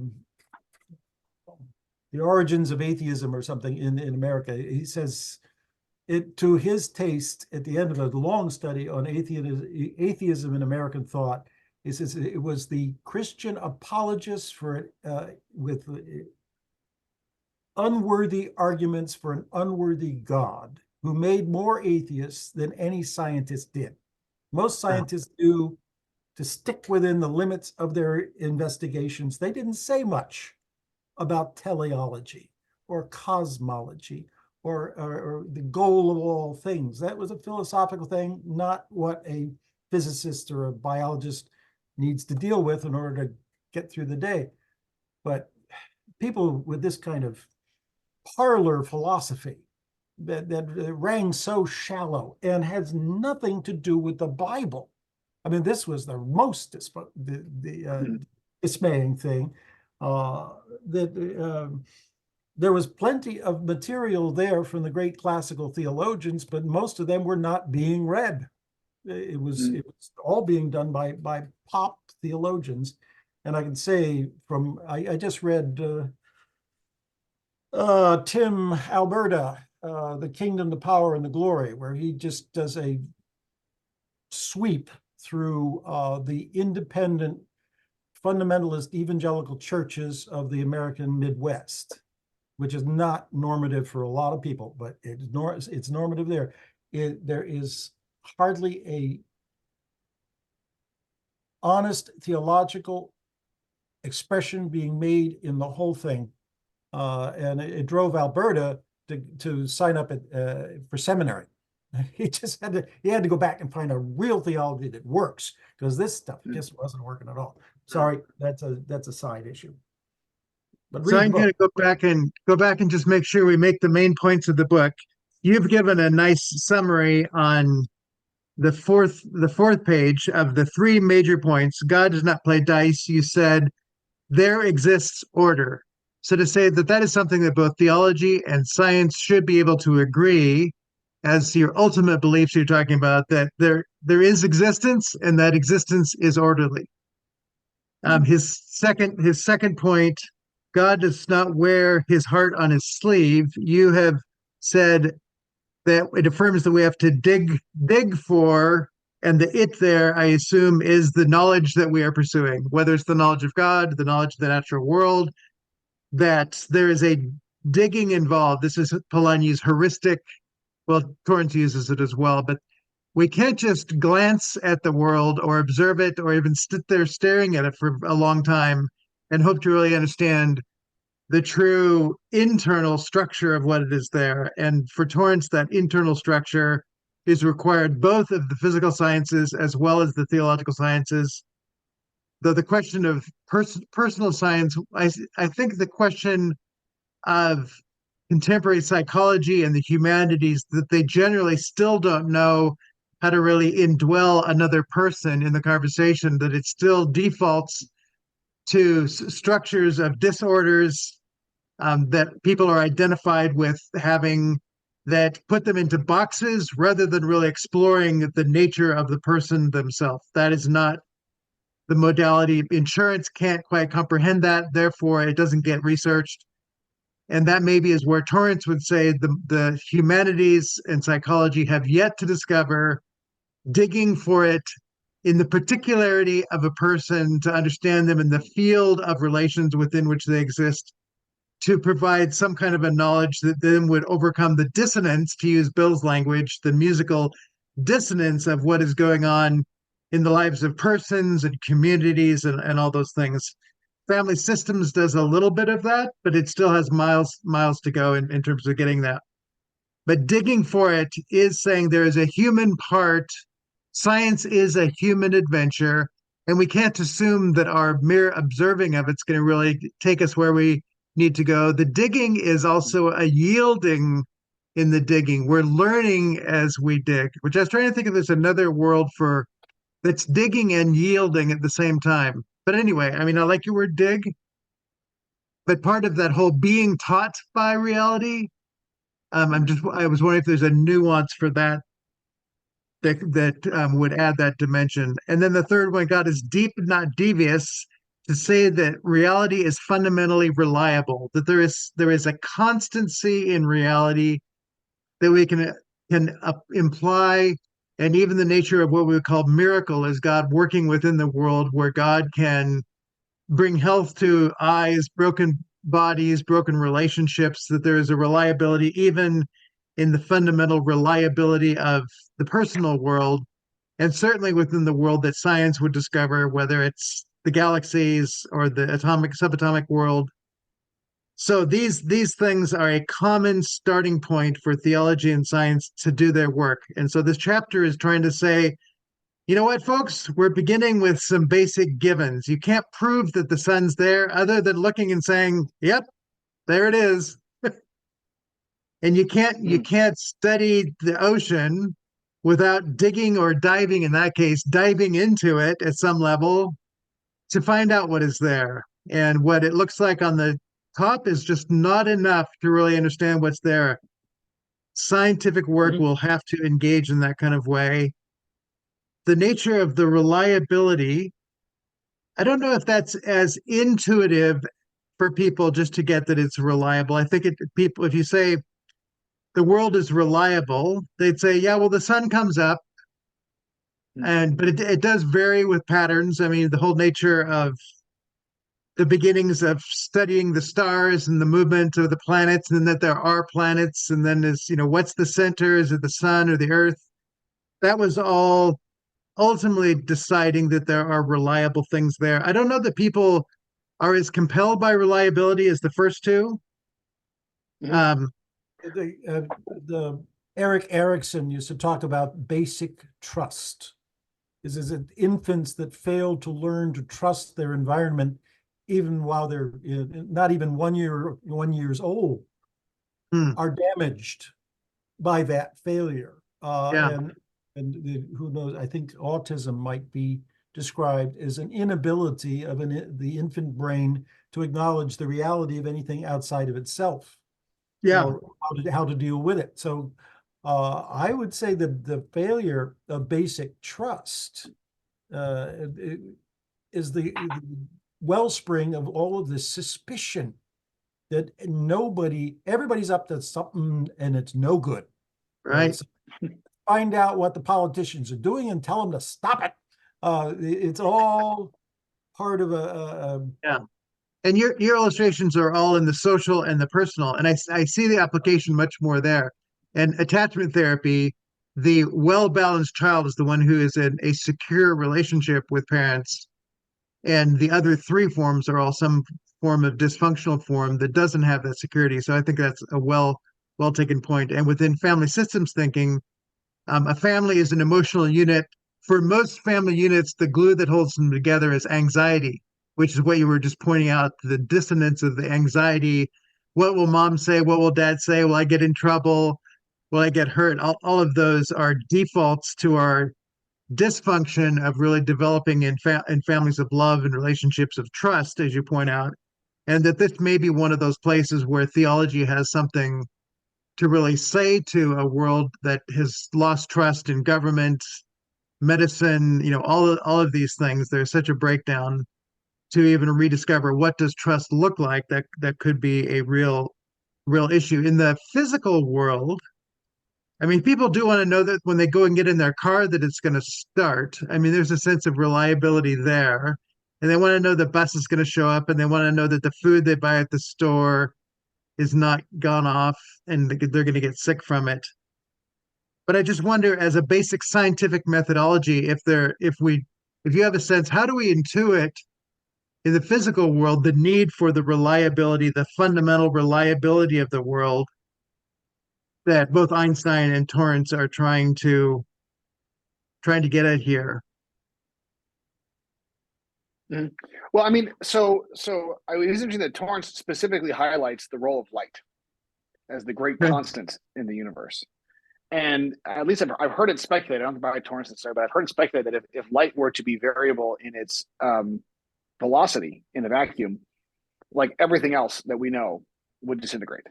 That really, in many ways, is one of the. And I mean, I don't know if you can prove that, but that the idea is that everything seems to be defined relative to the speed of light in so many ways. There are certain fundamental things like up against that are constant in the midst of it. And it's another one of those dualisms, historic dualisms between Heraclitus and Parmenides. What's more basic, being or becoming? And we have a sense in which, with all the being, with all the transition, all the rest, there is still something stable behind it. So it's one of the things where, yeah, it's it's true that, but what I think that what it does actually further is Torrance's thesis that actually today, right now, there is probably less cause to believe that science and theology are fundamentally in conflict than at any point in history, because in ancient history you have you have the Ptolemaic view of the universe, you have various kinds of pagan perspectives on things that don't believe in the order of the universe. Then later on you have Aristotle, and you have like Newton, and you have this notion of the eternal, the changeless. There's all these different ways in which there were other presuppositions that got in the way. And in so many ways, this notion of, there really is some stability behind it, and it's not based on clamping down absolute space and time from the outside. It's organically generated from the reality of light. So again, I appreciate is going to be the kind of thing we're not necessarily everybody's going to care about that so much, but I think that we've heard at least that the speed of light is the fastest thing in the universe, that there is a speed limit to that. And I think people have heard enough with science fiction that it's got something to do with time travel or all the rest, but it's this notion of it is in many ways one of the very few things that binds the universe together, is this constant velocity of light.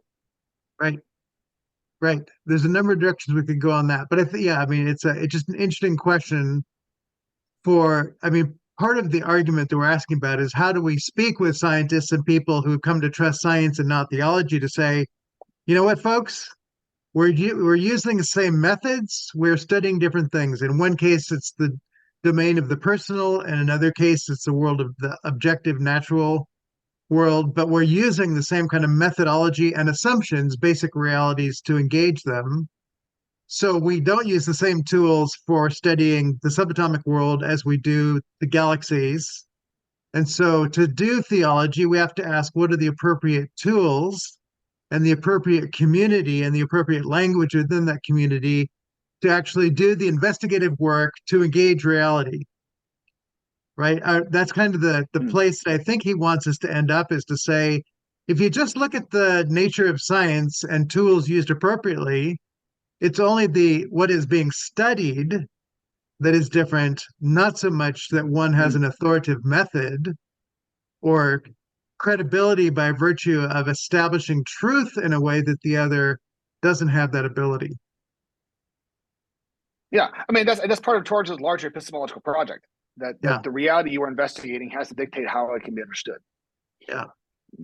So Todd has a question for you there. Yes, I see that. Now, I think what you're trying to say, you're asking me is it possible, or how would you on if and how a specifically Christian approach in the natural sciences today might be more fruitful than, say, a scientific inquiry pursued in the lab at BYU, or I don't know how to pronounce Hebrew, so Yeshiva University. Okay, so I think that there's a sense the sense is that there is no being overtly Christian in your science is not necessarily going to do better science. You would hope that Christians would be at least as committed or more committed to excellence in science than other people might be. Not as a way to downgrade them, but just say that we should be pursuing the excellence, that is reflective of our commitment to the Creator God. I don't think that necessarily it is. What I'm saying is, I think one of the things we're getting, because Einstein was at least ethnically Jewish. I don't know how much he actually, affirmed that later in his life. But here's a person who, whether he knows it or not, is doing work that fundamentally relies on overtly Christian concepts. He can once he takes some of these basic ideas as given, that there is a reality out there, it can be investigated, it is worthwhile investigating. Once he's got that, he can just run with it. So I don't think that Torrance would say that being Jewish or being Mormon makes you somehow unable to do science as excellently as Christians. I think what he's trying to say is, whether they know it or not, their very discipline depends upon the gospel in a way that would be helpful for the world if we could evangelize if we could bring what was implicitly impacting our world, if we could make it explicit, as a means of evangelizing the world down to its core.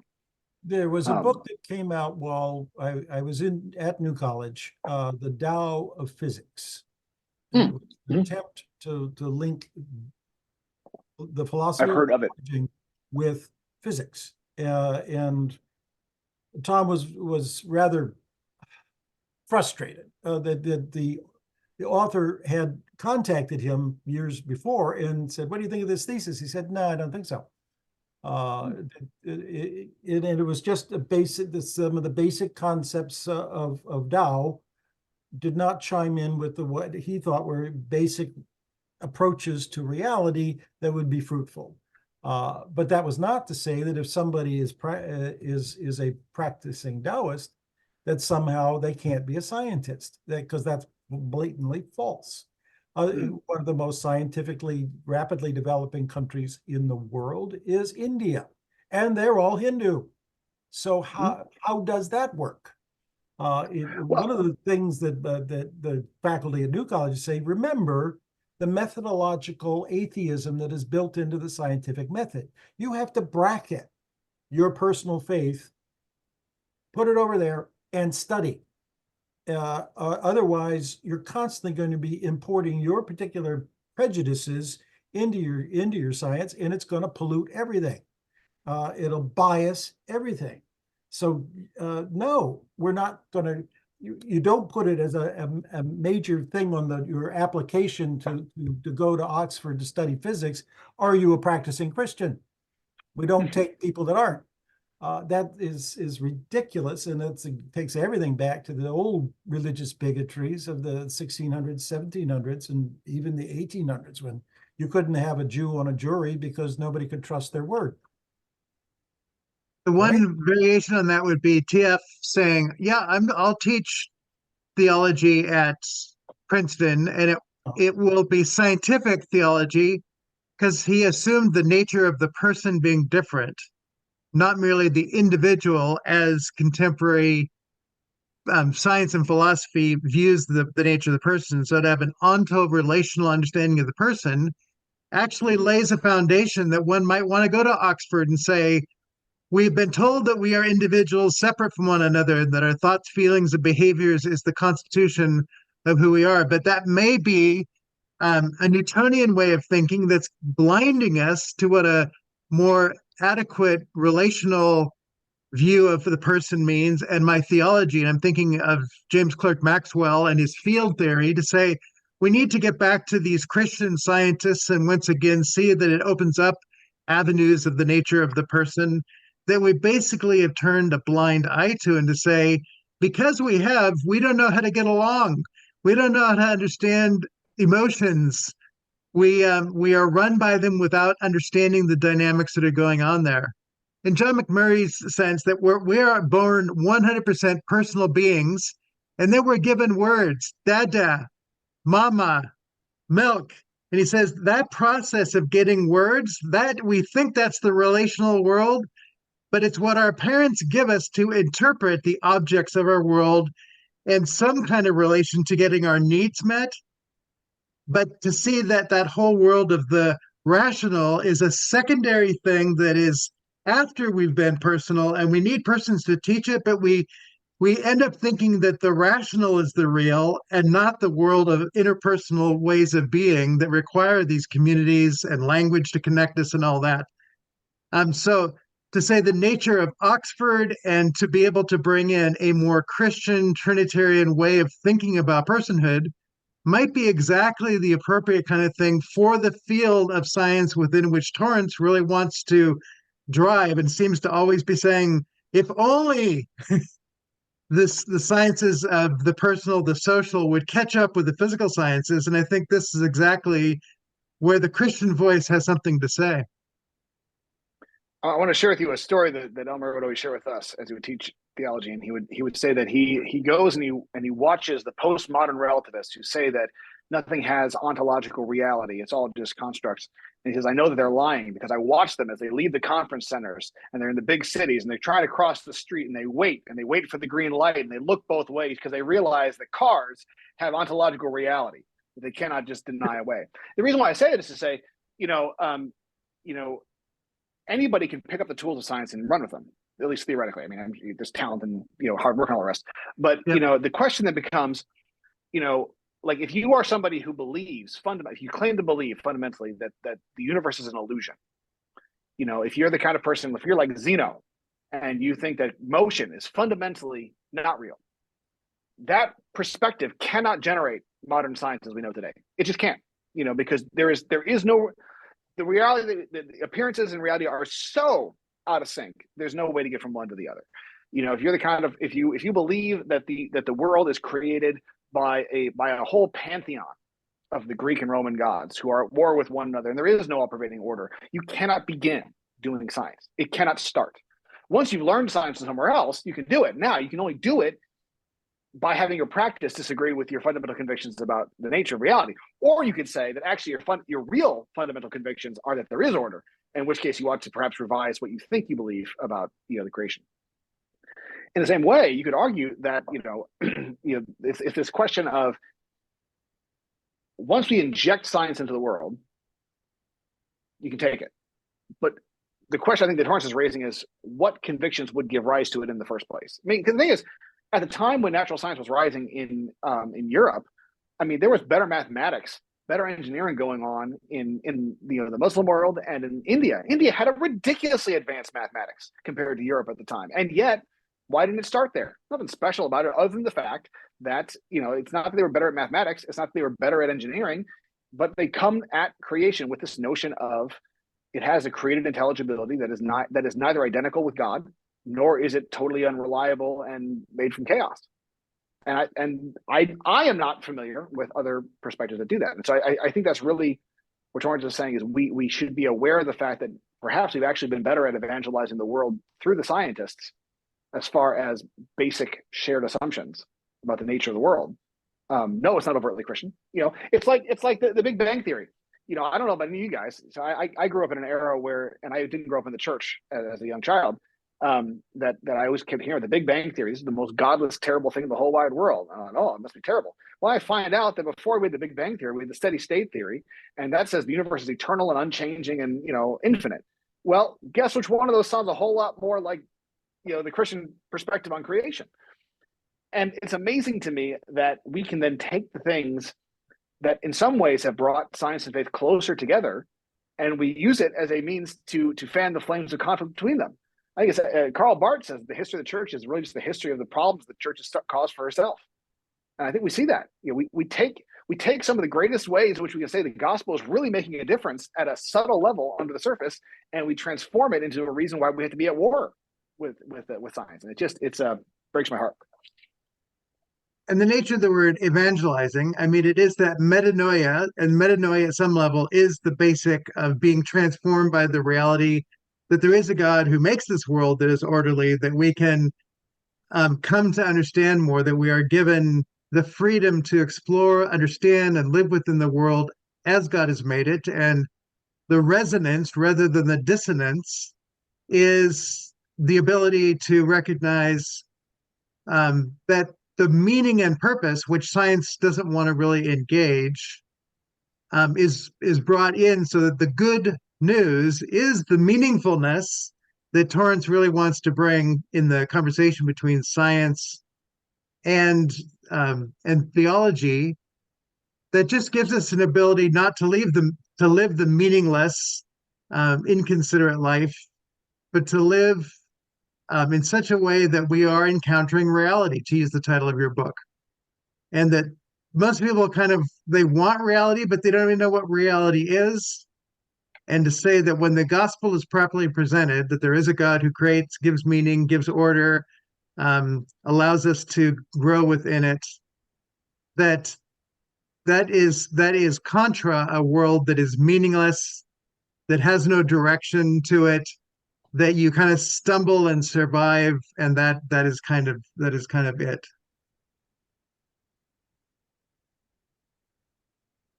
So Mota, you are in India. You wanted to be known here. Tell us just a bit about yourself. We're about done, but you're in India, right?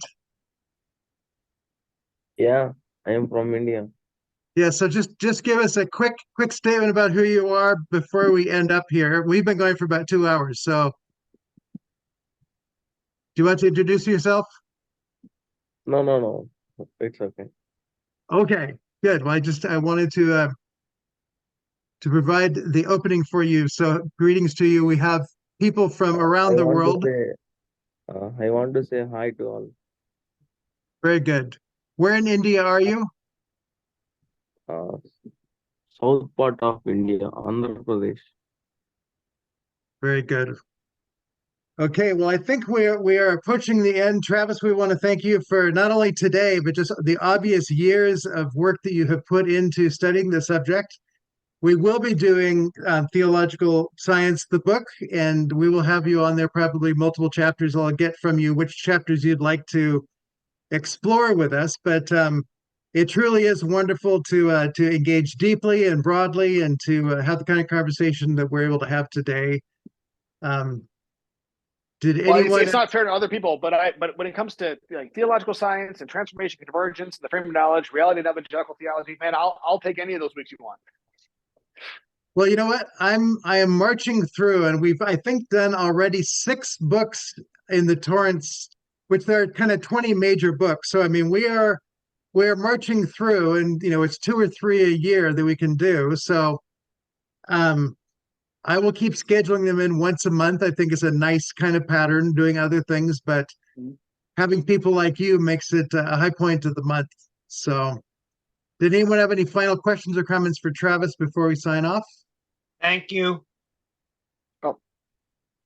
And Very I'll good. I'll see some of you next Monday night for the Carl Bart gang. Yes. And next week, I believe we have, let's see, next week we have Paul Louis Metzger with his new book, More Than Things, A Personalist Ethics for a Throwaway Culture. So Paul's going to be with us to talk about that book. So that also should be a stimulating conversation. So good. Well, many blessings on you all. What? I just have a quick question for Travis. Yes. I'm just wondering, what do you think of the state of science in the 21st century, especially in the last decade, where the science is used in a very political sense? Because on the one hand, it seems like Torrance's view of science is very high because he's coming from the mid-20th century with the accomplishments of quantum theory and relativity.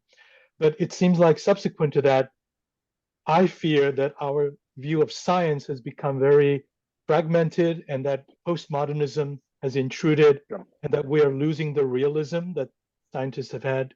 What do you think? Mm-hmm.